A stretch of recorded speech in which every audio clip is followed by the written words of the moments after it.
देशभरात आज गुढीपाडव्याचा सण मोठ्या उत्साहात साजरा होतोय. सोलापूरमध्ये देखील गुढीपाडव्याची धाकधूक आपल्याला पाहायला मिळते. मात्र यंदाच्या गुढीपाडव्याला गॅस दरवाढीची किनार आहे, गॅस तुटवड्याची किनार आपल्याला पाहायला मिळते. त्यामुळे सोलापुरातल्या वाव संघटनेतर्फे अनोख्या पद्धतीने गुढीपाडवा जो आहे तो साजरा करताना आपल्याला पाहायला मिळते. या ठिकाणी गॅसची प्रतिकात्मक गुढी जी आहे ती उभारण्यात आलेली आहे. दुसरीकडं एकमेकांना कोळसा जे आहे ते भेट देऊन एकमेकांना या ठिकाणी गुढीपाडवा साजरा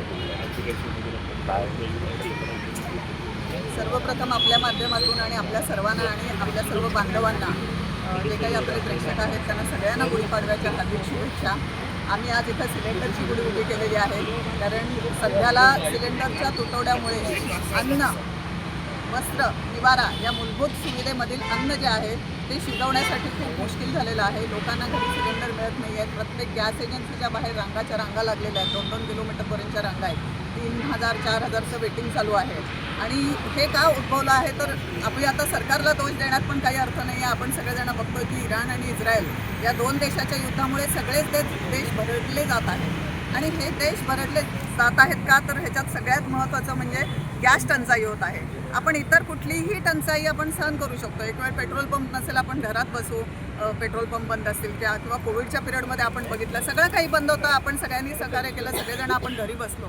परंतु त्यावेळेला सिलेंडर एकमेव आपल्याला कधीही त्याचा तुटवडा भासला नाही. पाहिजे तेव्हा पाहिजे तेवढे सिलेंडर आपल्याला मिळत होते. तर असाच या पद्धतीने यापुढेही सिलेंडर हे अत्यांतिक गरजेचं साधन झालेलं आहे. सिलेंडरशिवाय माणूस जगूच शकत नाही, अन्न शिजवू शकत नाही. आणि त्यामुळे आम्ही सिलेंडरचं गुढी उभी केलेली आहे. कारण की जेव्हा प्रभू रामचंद्र अयोध्येला आले रावणाचा वध करून, तेव्हा तिथल्या नागरिकांनी गुढी उभं करून त्यांचं स्वागत केलेलं होतं.